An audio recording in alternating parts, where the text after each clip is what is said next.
Welcome to Conversations with a Wounded Healer. I'm your host, Sarah Bueno. I'm a psychotherapist, teacher, consultant, and most importantly, a wounded healer, living and working in Chicago, Illinois. And I'm your host, Anne Remy. I'm a counseling psychotherapist, yoga teacher, and trauma specialist living in Brighton, UK. On this show, we interview folks in a variety of healing professions, and we discuss the intersectional journey of healing self while caring for others. But we're not just focused on individual healing, but also healing on the collective level, from white supremacy, late-stage capitalism, and the patriarchy. Thanks for joining us. Happy New Year! Happy New Year. Happy New Year to Happy ya. New Did Year. Stevie Wonder really do the Happy Birthday and Happy New Year, or did you just make it that? No, I just made it that. I love it. I don't think he'd mind. I don't think so. Yeah, I think he's pretty cool. Mm-hmm. Well, Happy New Year to the future.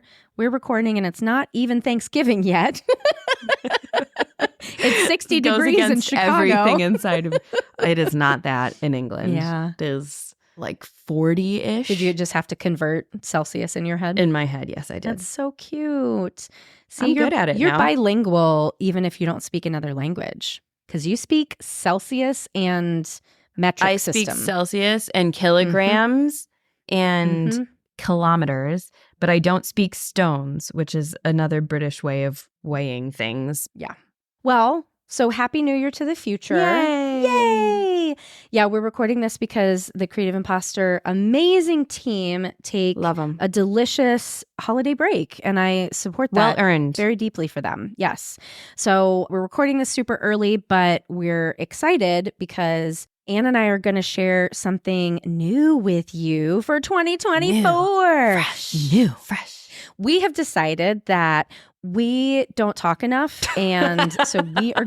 That's why I don't know, but we are going to record episodes with just me and Anne on Zoom. So no editing because I don't want to pay more for that shit. Creative Imposter Studios, you guys are great, but yeah. So we're just going to do Zoom conversations between me and Anne. Have those on Patreon. I haven't decided which level of giving yet, but we'll figure that out when the time comes to it. And for our New Year, January episode of that, Anne is going to do some meditation on, sort of wishes for the podcast for the year and let us know what comes up for her in her meditation. I'm going to pull some tarot cards. We'll do that together and it'll be beautiful. And we're going to start doing that once a month. So if you want to support us and hear these conversations just between me and Anne, you can find those on patreon.com/convos with a wounded healer. You can give as little as $1, as much as probably $1 million if you wanted to. All your dollars. Any billionaires out there, we highly support your support of this podcast. You can also, because we need the money more than you do, let's be honest. That's true.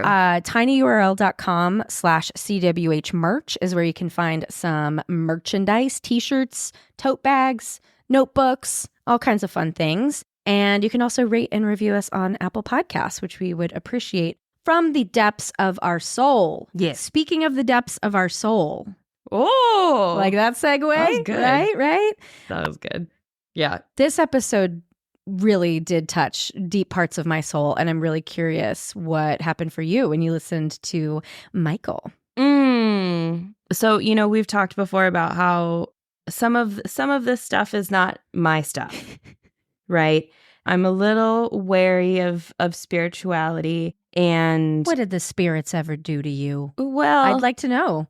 my therapist and I are unpacking that. That should be a you and me topic. We can definitely talk about that. I'd love it. So what Michael's episode did for me was help me look at the way that I am listening to the way others connect with their spirituality and the attitude I take towards it in regards to not yucking someone else's yum, and the way that I intake information and decide, is this for me? Is this not for me? In terms of like new concepts or new ideas or new practices, the way that I can, instead of judging people or making assumptions, just let other people be with what their beliefs are and appreciate that as just as valid as what my beliefs are or aren't.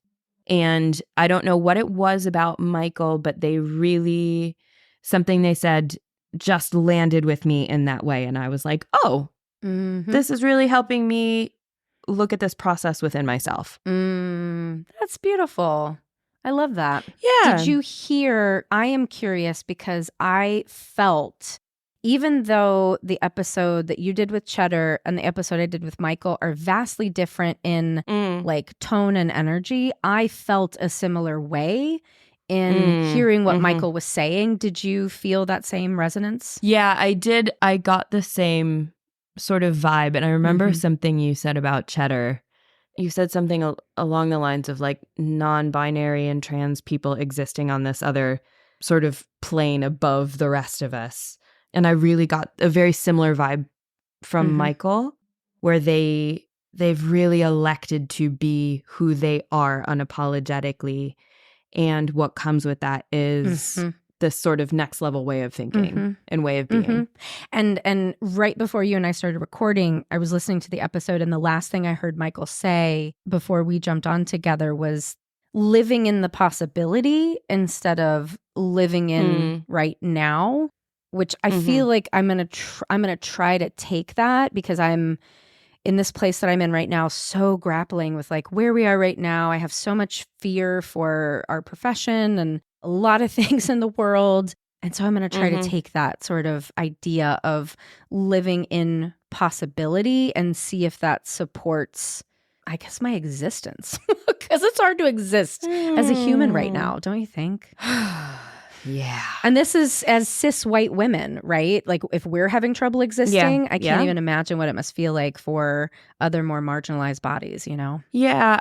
Somebody told me the other day that their therapist told them, I've been trying to come up with something to say to you about, you know, the current war going on in Israel and Palestine. And I've come up short because no human is programmed to understand genocide. And one of the things that I think about a lot is there's a lot of stuff that we experience that we're not programmed to experience. Like, we're just not supposed to be able to deal with this. And so a lot of people are struggling to deal with shit because it's on our phones, it's in our faces 24 hours a day, stuff that no human being was ever designed to deal with. God willing, by the time this episode comes out, the war will be over, but I doubt it. I don't want to make predictions. I want to hope for peace in peace and liberation. But let's hope for peace and liberation in this new year. Well, with that, let us bring to the stage Michael J. Morris, they, them. Michael is an astrologer, tarot reader, artist, writer, teacher, facilitator, and witch committed to personal and collective healing and liberation. They began their consulting practice, Co-Witchcraft Offerings, in 2019, through which they share astrology, tarot, and movement ritual practices. They hold a Ph.D. in dance studies, and their work is inspired and informed by many years of experience in dance, yoga, feminism, queer studies, and making connections between different disciplines and practices. So please enjoy this beautiful conversation with Michael J. Morris. Yeah. Are you a therapist stepping into leadership for the first time? Or maybe you've been in a leadership position for a while but are bumping up against new struggles. It's a transformative journey, and one that can be deeply rewarding but also filled with unique challenges. Many therapists find themselves in leadership positions because of their exceptional therapeutic skills, yet leading, supervising, or managing others requires a whole new set of competencies not covered in graduate school. Our Authentic Leadership Group is here to help you become the authentic and wholehearted leader you aspire to be. And we believe this journey is best undertaken with the guidance of experienced mentors alongside fellow learners. Authentic Leaders will run February 2024 through September, meeting once monthly on Fridays for 90 minutes. Join me in this journey of self-discovery and leadership mastery, where you'll enhance your leadership skills and forge meaningful connections with fellow therapists who are committed to their own growth and the betterment of the therapy field. To join me and start registration, go to www.headheartbiztherapy.com/authentic-leaders-group. That's headheartbiztherapy.com/authentic-leaders-group. Hello, Michael J. Morris. Welcome to Conversations with a Wounded Healer. Thank you so much for having me. I'm very excited to be in conversation with you today. Me too. Me too. And listeners have heard many episodes with me having laryngitis and are used to that by now. But just to note, it's still there. Yeah. Well, how are you today? At the moment, I'm feeling very spacious. I'm feeling really grateful for the tangible sensorial transition from late summer into early autumn here in the Northern Hemisphere. I live in Columbus, Ohio, in the United States, which are the ancestral and contemporary territories of the Chani, the Potawatomi, the Delaware, the Miami, the Peoria, the Seneca, the Wyandot, the Ojibwe, and the Cherokee peoples. And we're in those moments of pretty big fluctuations from nighttime temperatures into daytime temperatures. But I'm noticing the angle of the light of the sun is shifting pretty dramatically as we approach the equinox, which will be next week from the time that we're recording this, and just really feeling grateful for the sense of change and transition that's in the air. Yeah, thank you for naming that. We moved a year ago and I didn't realize before how I had a house without any light. And now we have so much light, and I noticed that same change too. And I have a lot of plant babies around, so I'm like curious about if anybody needs to move, get a little bit more sunlight. And I definitely I'm from Cincinnati. Oh, yeah, wow. from Fairfield, right? So if you've been to Jungle Gyms, Okay. You've been to my hometown. Yeah. Well, my twin lived in Cincinnati for about 10 years. And in Chicago, so I've been to right? Cincinnati and now lives in Chicago. Yeah. So I've been to Cincinnati many, many times and to Chicago many, many times. Yeah. And well, first let's introduce you before I really get into it. So do you want to tell folks who you are and what you do? And I mean that in the full sense, not just what you do for work. Well, the short answer to that is my name is Michael J. Morris and my pronouns are they, them, there. And I am a consulting astrologer and tarot reader, an artist and writer, an educator and facilitator. And that's how I spend a lot of my days, a lot of my time. I move between dance and movement practices and divination practices like astrology and tarot. I spend a lot of time reading and writing and doing one-on-one work with people in a consultation space, as well as facilitating movement-based ritual experiences, community gatherings, workshops, things like that. It's also a part of my work. And then also doing performances that are interactive and participatory, where people are invited into doing some sort of meaningful, artistic, or creative or magical ritual work with me. Yeah, I think that's some of the ways we can orient towards who I am. Yeah. I mean, magic is just the word that comes up with all of that, everything that you do. That's really cool. And so I think we had talked, well, I'll go back to how I found you. I heard you on the astrology podcast, which I listened to. I think it was the monthly forecast for August, was it? Yes. And I don't know. I think something has been turned on in me lately that I am hearing with a different lens, and the depth of the way that you spoke, you really touched something very deep in me. And I felt like I don't even remember what you said. And that's just how I kind of roll. I remember how you made me feel. I don't remember what you said, but it felt very profound. It felt very expansive. It felt very progressive. And I had to have a conversation with you too. Thank you so much for sharing that and how the episode and that conversation made you feel or allowed you to feel. I'm always, I am so grateful to be in podcast spaces and to be in conversations with people. And then forecast episodes like that are a little tricky for me because there's a way in which as soon as we release that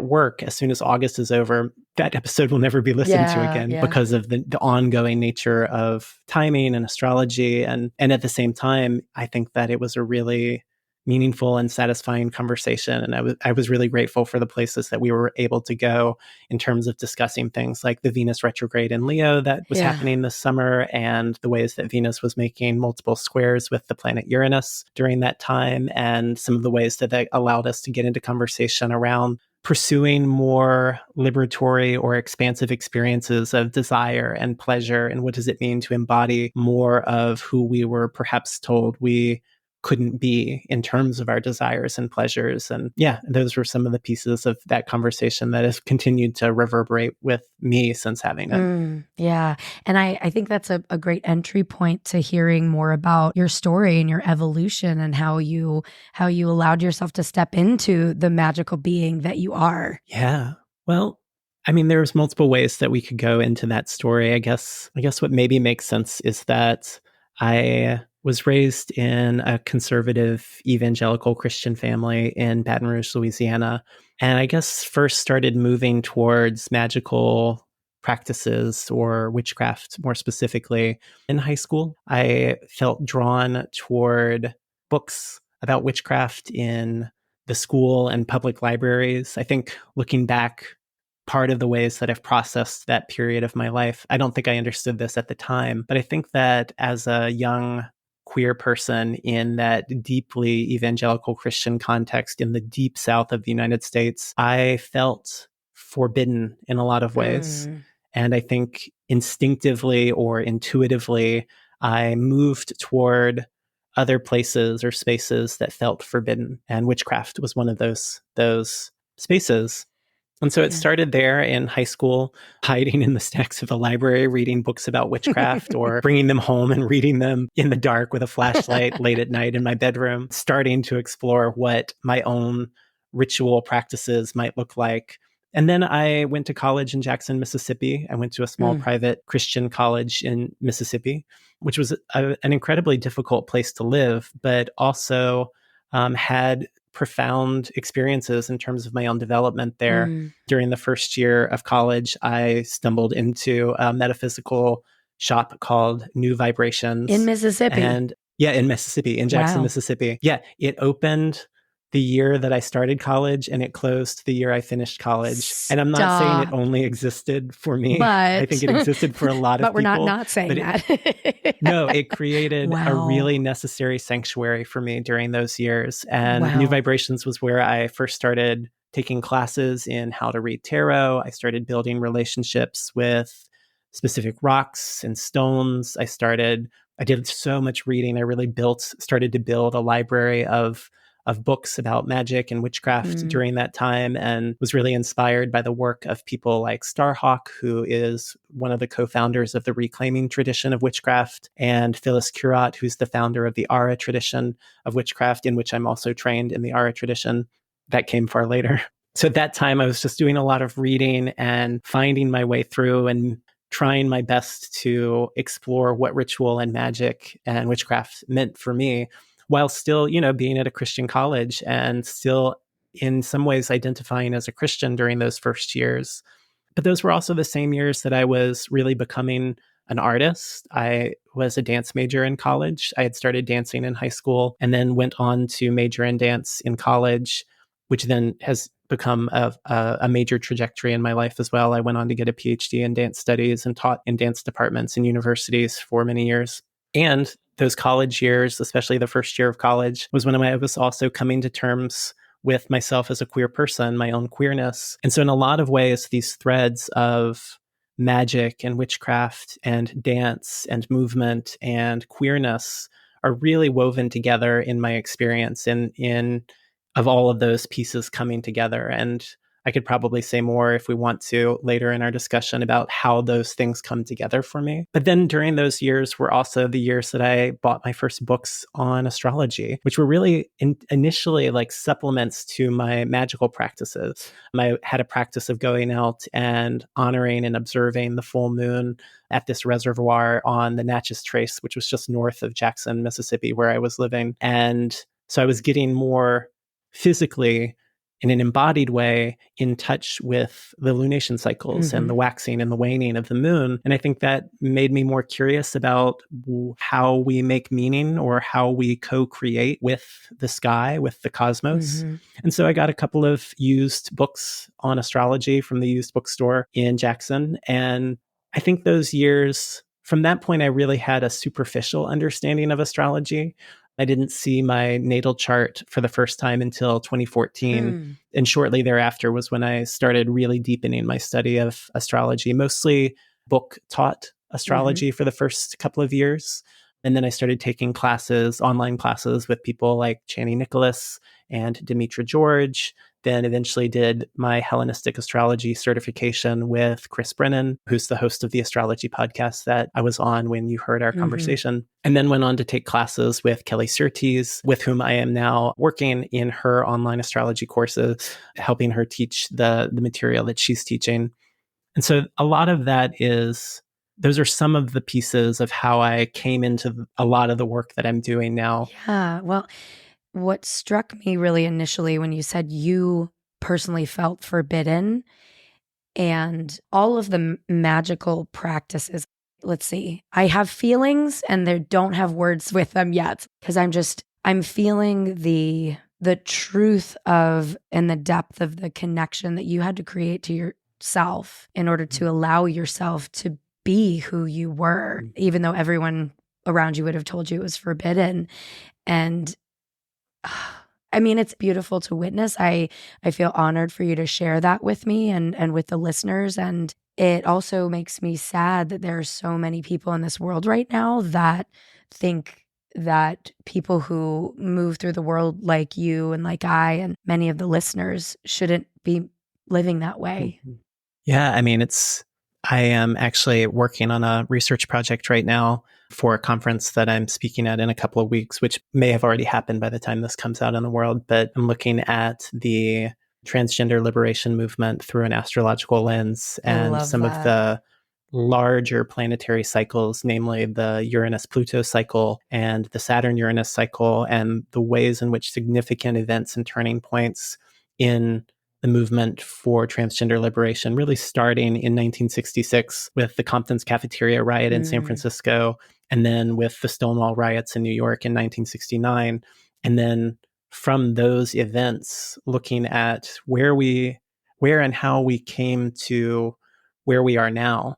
And of course, in the US right now, really starting in 2021, we've seen this rapid escalation of anti-transgender legislation in the US. It was more than double from 2020 to 2021, the number of anti-transgender bills being introduced across the country. And then there were even more in 2022. So we've seen the crest of that, and now we're living in the ramifications of that. But doing that work and being in that research, I'm really thinking a lot about the ways in which legislatively, which has to do with politics, but also to do with the culture that we're creating, there's just such intense messages being put out into the world right now of just how much there are people who do not want us to be here, who do not think that we deserve life and livability, who do not think that we should be a part of public life if we are to exist at all. I mean, there was a pundit at a conservative conference last year who literally got on stage and called for the extermination of transgenderism from public life. And it's like, oh, well, so I guess we're just going to be really transparent about the agenda here, that we are talking about. I think actually the word was eradication, the eradication of transgender people. And so it's not an accident that now, and also at the times that we were coming up in the world, that there are those of us who felt like we were forbidden from being here. So then what does it mean to come to practices that give us a sense of connection or belonging, or a sense that we are part of something that's bigger than not only ourselves, but bigger than these sociocultural political forces that tell us that we shouldn't be here? And astrology has been one of those practices for me. I mean, magic and ritual have been one of those practices. Dance and dancing have been practices like that for me. Yoga, Reiki, lots of different practices in my life. But astrology has become pretty central in terms of my day-to-day work and how I'm navigating my life, but also how I'm supporting other people in navigating theirs. And I think one of the foundational things that astrology offers is, well, several things. I mean, it connects us to so much. That one of the basic assumptions or understandings in astrology, before we ever even look at a chart or interpret someone's chart with them or for them, one of the basic assumptions has to be that there is some sort of meaningful connection between our lives that we are living here on Earth and what is happening with the movements of the planets and the stars in the sky and the cosmos. And already just coming into that awareness or that consciousness that we have always been connected to a cosmos that's bigger than us, but also bigger than this moment and bigger than this particular political organization called a nation state and bigger than this moment in history. Just coming into that awareness can already facilitate so much healing and belonging, I think, for so many people. And then the ways that practicing in a particular astrological tradition also connects us to the past. That, I mean, specifically the tradition of astrology that I practice is rooted in Hellenistic astrology, which is about 2,000 years old. It emerged out of a synthesis of Mesopotamian and Egyptian astrology during the Greco-Roman Hellenistic period. And so these are times and places and cultures and periods of history that, you know, predate capitalism, that predate the transatlantic slave trade, that predate a lot of the industrialized human exceptionalism that we live in this particular moment. Doesn't necessarily predate all of the systems of oppression that we inherit into this moment. Obviously, there was sexism and patriarchy throughout those cultures. Obviously, there were various forms of racism that were still operative in those contexts. There was slavery in those periods, different kinds of slavery in those periods as well. So I'm not trying to point towards the past as some sort of utopia without any of the troubles or concerns or oppressive systems that we live with today. But to say that there is something meaningful about being able to be in a practice that connects us to times and places that are far removed from where we are here and now, and to give us that sense of spaciousness that we don't only live in this moment, that we live in connection to all of these moments. Those are some of the places that I think astrology offers, or some of the resources I think astrology offers to this sense of being forbidden or not belonging, or the messages that we shouldn't be here. The way it's really helped me too, because when the pandemic happened, I, like many other people who didn't know anything about, I didn't know anything about astrology at that point in time, like freaked out and thought I really thought the world was ending. And I was like, well, I'm going to eat all the cookies and ice cream I can then until the end of time. And as I've begun to learn about astrology, and I'm still like in very, very baby, I understand it going in, but I cannot repeat it. That's kind of where I am in my journey. It helps me know that these are cycles, that humanity hasn't been in this exact place before, but we've been in these places time and time. We've had the same, you know, the same sky moving and changing. And so we can make it, even though it's really painful. Yeah. I mean, even that feeling of the world ending, in a way the world did end. Thank you. Yes. In a way that we have lived through many endings of worlds, that for people who lived through the height of the AIDS epidemic, their worlds ended. There are ways in which the worlds they inhabited would never be the same again. I imagine that people who survived the transatlantic slave trade, their worlds ended, and then their worlds began again. And that survival, that capacity to move through those great endings, to discover that, in fact, we are in a cycle. There is a beginning that comes with the ending. I think that's maybe one of the most profound insights that we can derive from the cycles that we see in astrology, is to recognize that in a lot of ways we are living through the endings of worlds. Some that we will grieve the loss of those endings, but also some in which we're looking toward the ending of late stage capitalism and the kinds of oppression that comes with it. We're looking toward the collapse of white supremacist structures in the United States. And those are also endings of worlds. And we can see that we're in the kind of like last gasping breaths or death rattle of some of these massive systems that are no longer working in the ways that they were intended to. And I mean that oppressively, the ways that they were intended to oppress and marginalize. We can see that through resistance, through protests, but also through people and communities choosing to co-create worlds with and for one another in excess of those systems, that those systems are no longer holding together in the ways that they once did. And so in a lot of ways, we have lived through the end of the world, or the endings of worlds. And now we're finding, what does it mean to be in the next cycle or in other cycles as well? Hearing you say that is so comforting. And it's, I mean, and then this goes back to witchcraft, right? Like the passing of the seasons and being able to honor that things must die so other things can be reborn. And I shared with you when we started that I'm nursing a broken heart right now. And I actually in therapy today was like, I think my heart's being broken open for a reason, for something else to come through. I mean, yeah, I have had my own experiences of heartbreak, and it makes me think of several things. One, after a recent heartbreak, I was talking to a dear friend, Annie Sprinkle, who said that similar language that you just used in terms of rather than thinking of my heart being broken, thinking of my heart being broken open and what then gets to come through because of that heartbreak. What becomes possible because our hearts have been broken. And it also makes me think of, I actually just posted this on Instagram this morning. These were quotes from Brené Brown's book, Rising Strong. The first is from Joe Reynolds. Brené Brown is quoting Joe Reynolds, who said, "Heartbreak is what happens when love is lost. To love with any level of intensity and honesty is to become vulnerable. To love is to know the loss of love. Heartbreak is unavoidable unless we choose not to love at all. A lot of people do just that." And then Brené Brown says, "The heartbroken are the bravest among us. They dared to love." And so in a lot of ways, we might think of how heartbreak is part of loving and is part of what then opens us to loving again, depending on how we find our way through that, how we navigate that. Yeah. And it makes me think of the people who not only created the oppressive systems that we're fighting against right now, but also perpetuate them and uphold them.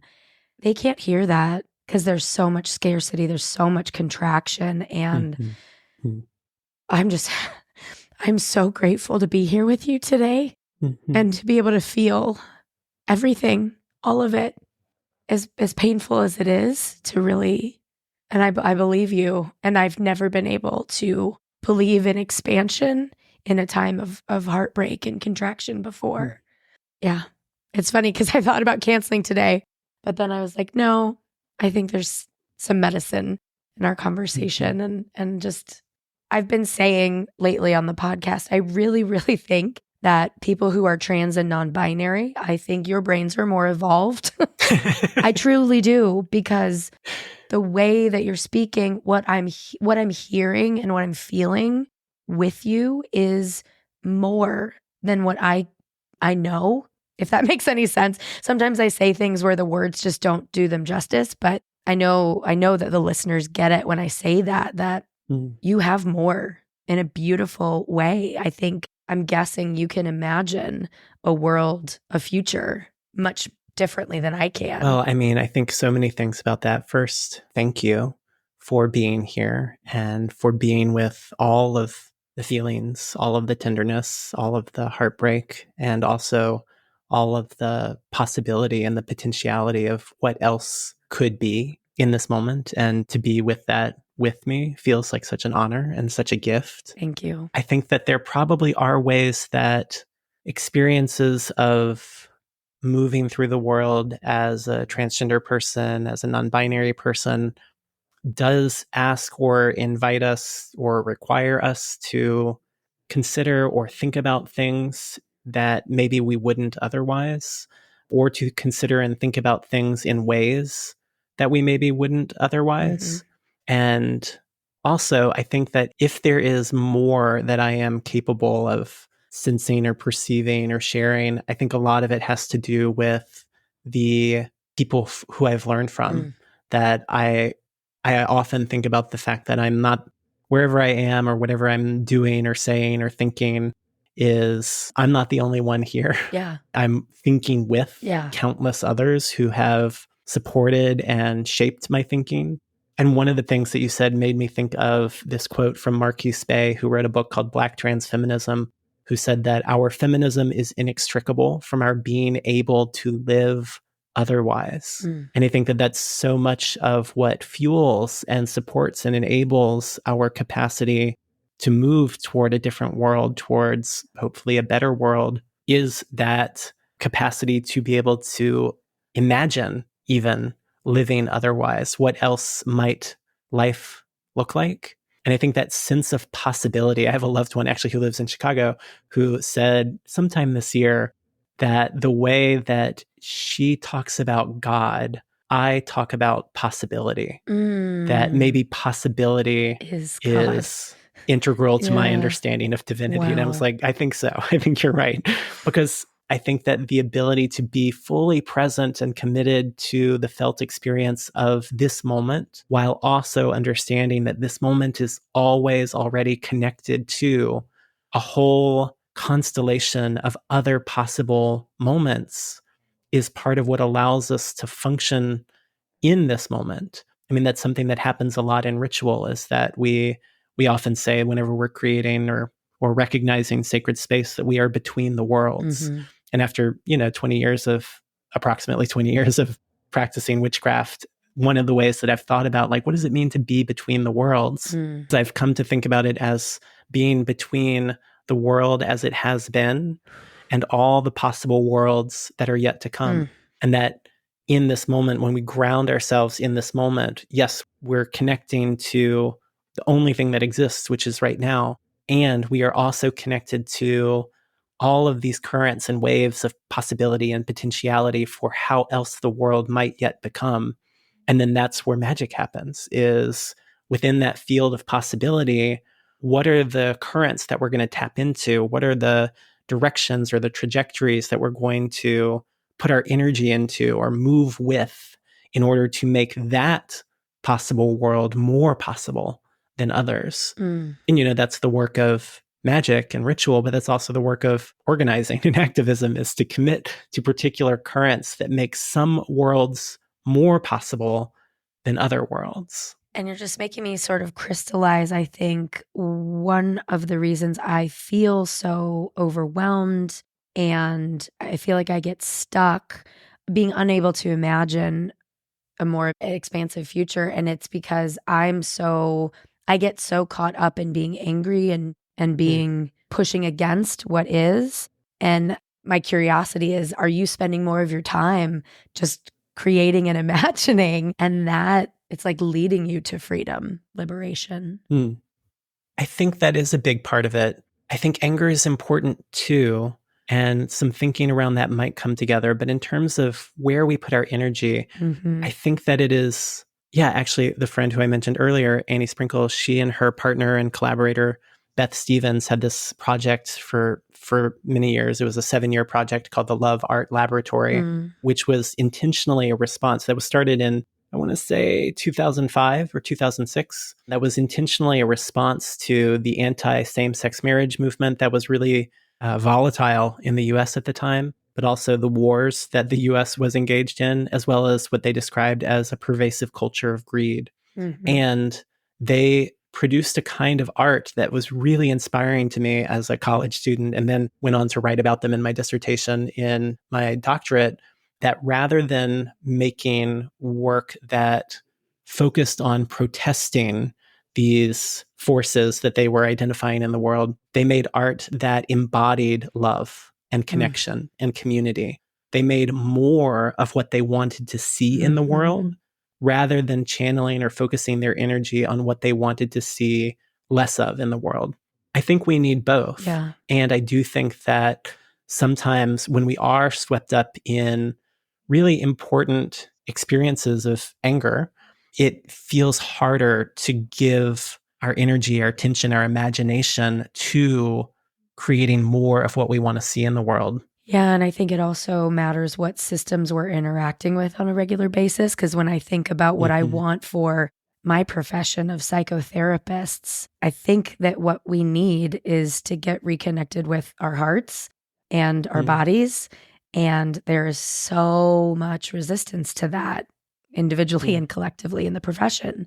And so I think I want to figure out for myself a way that I can continue, because I feel like you in the way that it's like, I'm existing, I'm pissing people off just by existing. Here I am, like, people who will hang out with me will listen to the podcast and, be my friend, and other people will hate me. And I'm very divisive in that way. How can I just continue to lead with love and just to continue to create regardless of how many people are interested, right? Yeah. Because I was going to, one of the questions I wanted to ask you was how you survive in Ohio. I mean, I know that Columbus is, if I were going to live anywhere in Ohio, it would be Columbus. So well done.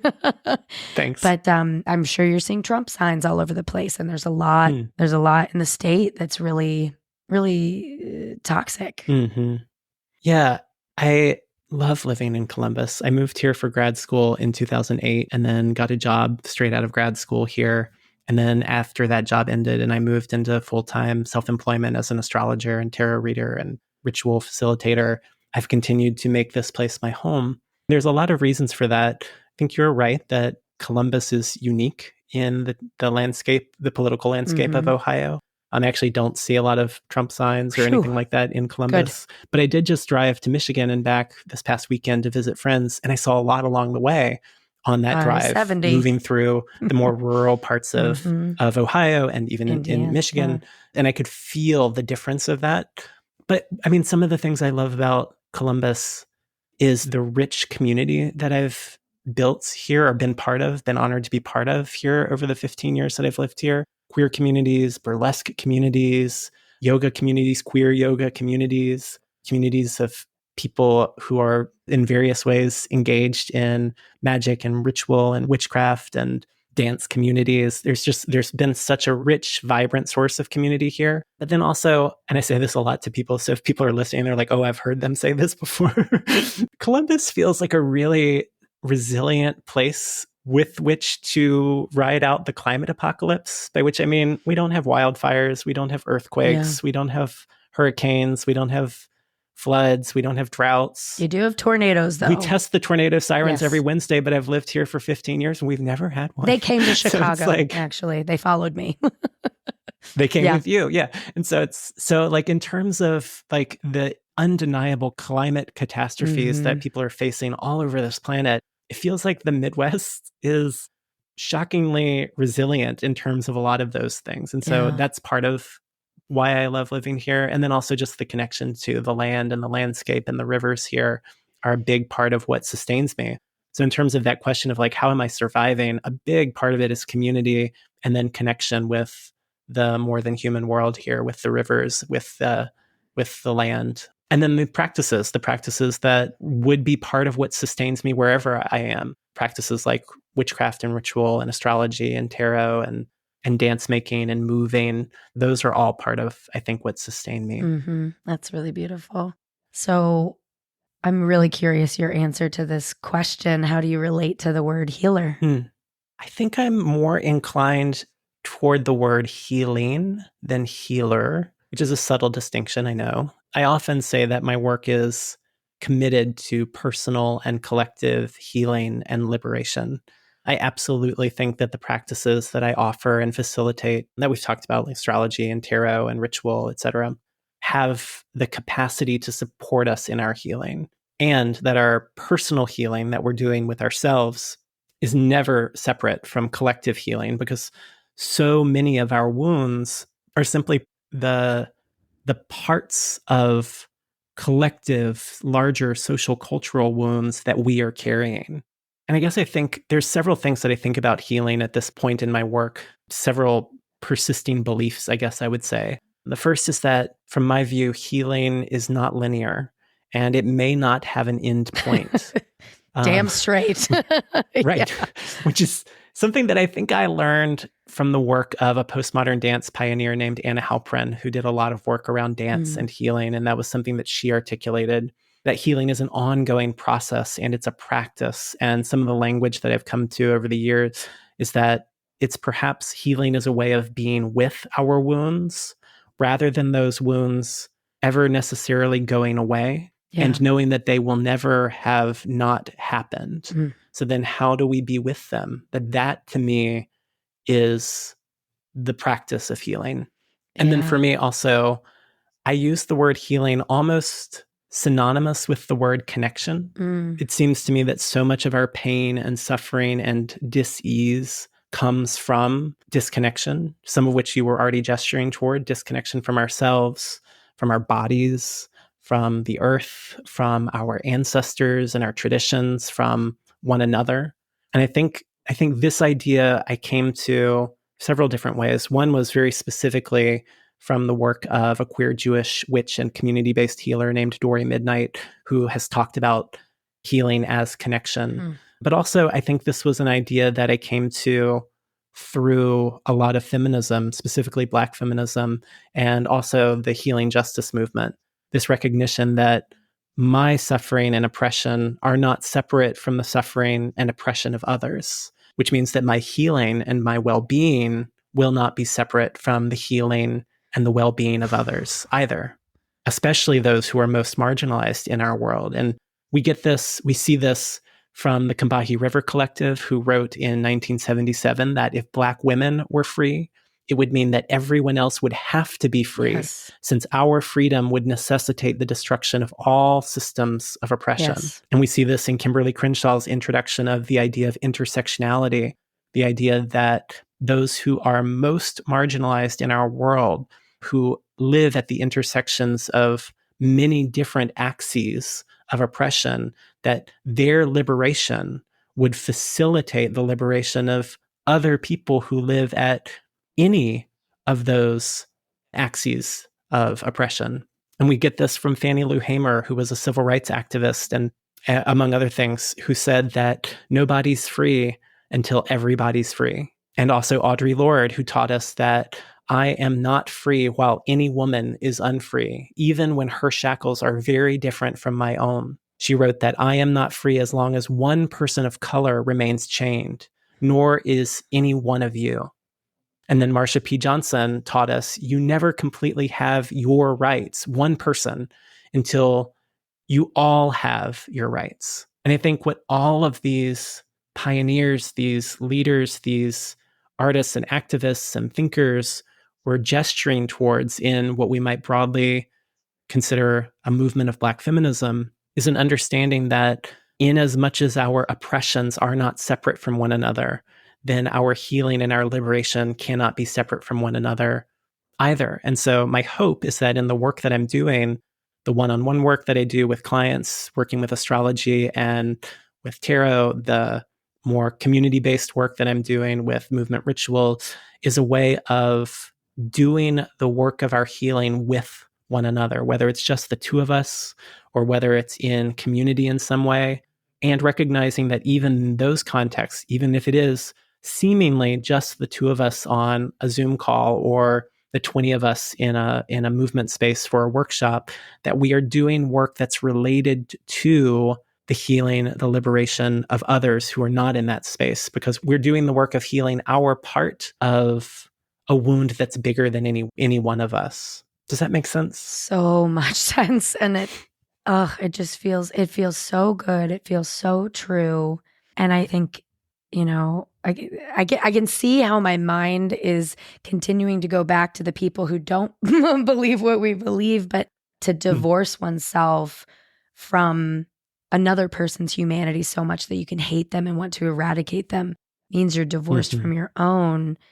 That's also interconnection, of the destructive kind. So I really want to keep this with me that as I'm healing, we're all healing. And I've thought about that from a familial place, right? Like I don't have children, but I do believe that the people who come after me will benefit from my healing. But I hadn't really thought about it in terms of the entire collective. Well, and in terms of the familial, if we adopt any sort of ancestral healing perspective, the healing that you're doing is also a way of healing backwards along your ancestral lineages, which are not only of blood. When I do ancestor work, I think of my ancestors of blood, yes, but also of path and possibility. And of those kind of distinctions, I'm talking about, yes, the people in my bloodline with whom I share DNA, and there's a lot of healing to be done along my bloodlines, but also my ancestors of path, which are the people who walked the same paths that I am walking, which for me are the dancestors, the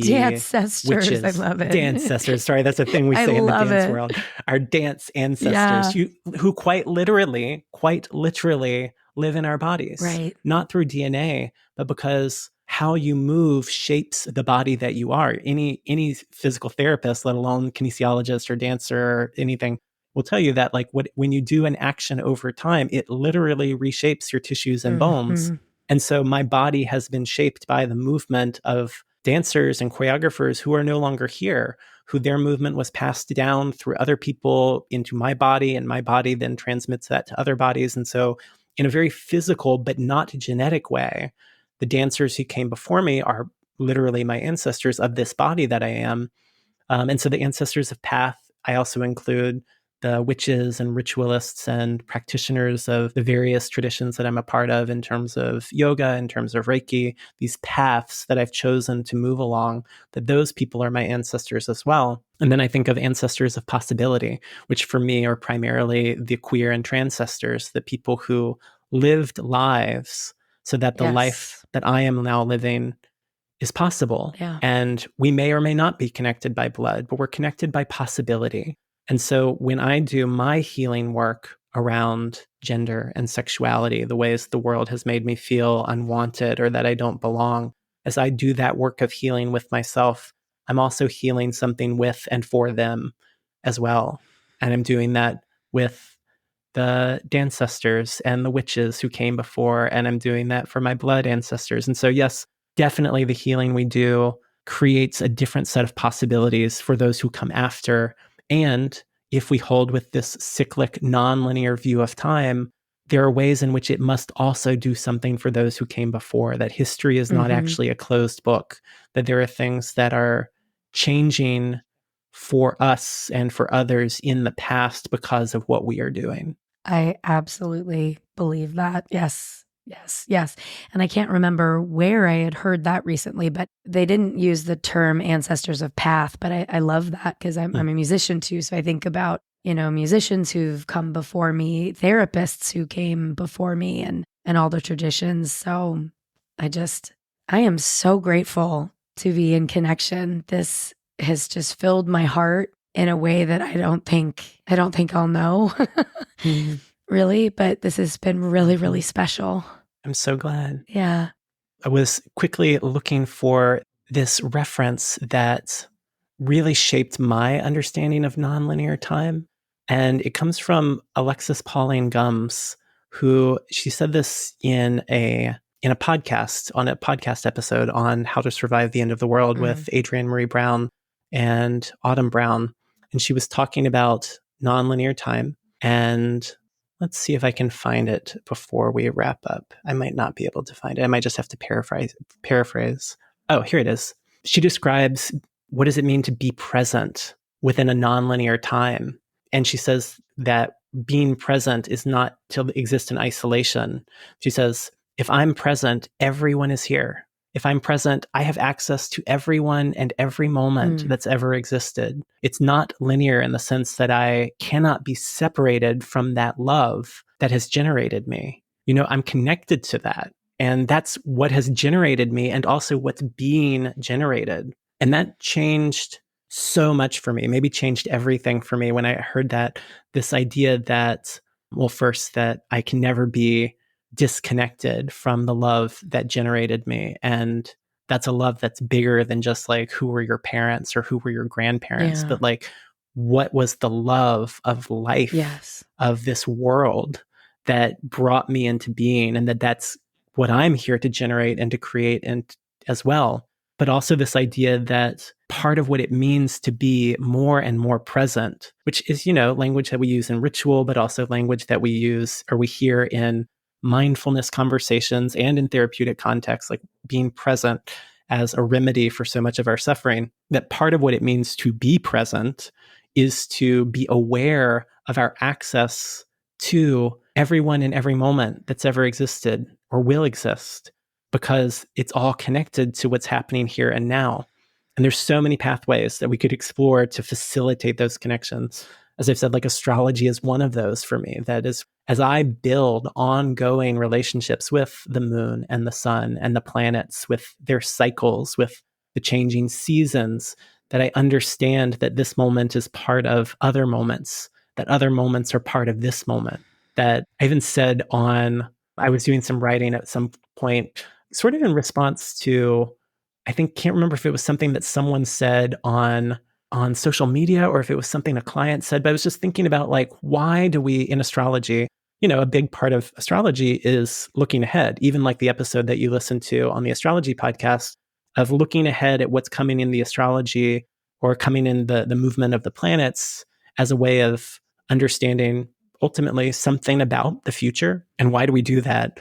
And I was reflecting on that. And I wrote back in, when was this? Like March, that perhaps we practice astrology not simply to predict the future or analyze the past, but to access the resources we generate as we become aware of past and future moments, past and future selves that are all connected across and through countless cycles of nonlinear time. When we look back at our lives, whether through astrology or in just our memories, our photo albums, our journals, or when we look forward to what might be possible, whether it's tracking a particular transit or secondary progression or looking at zodiacal releasing, these are astrological timing techniques, or just, people writing their 5-year plans or 10-year plans or putting together their vision boards or whatever practice that someone has for imagining that they will be present in a future in some way. That I think part of why we do that astrologically and otherwise is that our sense of the present changes when we access those past and future selves, those past and future moments, that this moment becomes different because of the ways that we can orient our attention to the elsewhere and elsewhen of nonlinear time.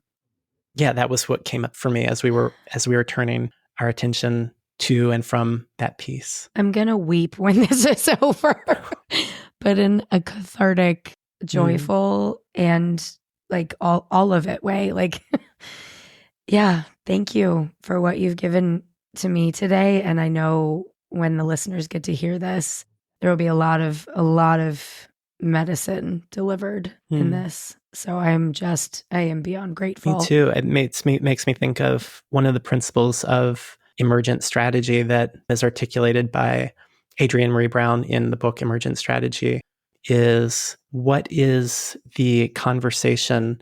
Let me get this right. There's a conversation in the room that only these people at this moment can have. Find it. And I think we did that here today in this conversation. It's like, this is the conversation that only we could have in this moment. Ooh. Yeah. Where can people find you? Because I want everybody to find you now. I think the best place to find me is my website, which is michaeljmorris.co. People can also find me on Instagram at co-witchcraft offerings, which is the name of my consulting practice, or my practice through which I offer astrology and tarot and movement-based ritual practices. And there's a lot of things that I offer in an ongoing way. I don't know when this will come out, so I don't want to focus too much on specific events that are coming up. But in an ongoing way, I offer astrology consultations, which can be both exploring people's natal charts as a kind of map of their life and their purpose, as well as timing things like I was just speaking about in terms of year ahead readings and offering people a sense of where they are now and what's coming up for them on the horizon. I offer tarot readings, which is, in the way that I practice, primarily a practice of formulating and then exploring our questions using the tarot.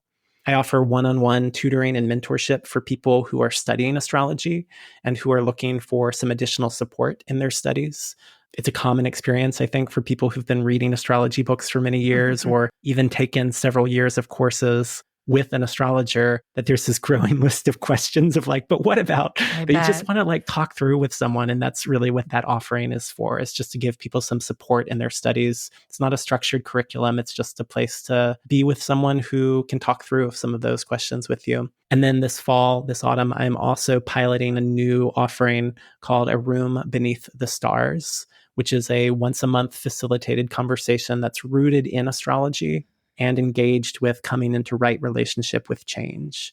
So it's mostly focused toward people who are students or practitioners of astrology, but who are also engaged in some meaningful way in being part of change in the world. And what does astrology and that coming into right relationship with change have to do with one another? And it's that quote from Adrienne about finding the conversation that only these people in the room can have is really the guiding principle of that offering of A Room Beneath the Stars. Is whoever's there, what is it that we can discover about astrology and being in this world that we could only discover because this particular group of people gathered and had that conversation? So those are the offerings that are available in an ongoing way. And all of that information can be found on my website, which again is michaeljmorris.co. I hope you know how special you are. I mean, all of us are special, but there's a specialness that is just, I'm just basking in it. Thank you. Thank you, Sarah. It's been such an honor to be here and to be with all of this with you. And the with is important there. Thank you. Thanks to our guest for an amazing conversation today. To find out more about today's guest, you can visit www.headheartbiztherapy.com/podcast. You can find Sarah at Head Heart Biz Therapy on Facebook and Instagram. And you can find Anne at Spare Room Wellness or spareroomwellness.com. Thanks as always to Andrea Klunder and the Creative Imposter Studios for editing, to Liam O'Donnell for the album art, and to Ben Mueller for our theme music. Until next time, bye-bye.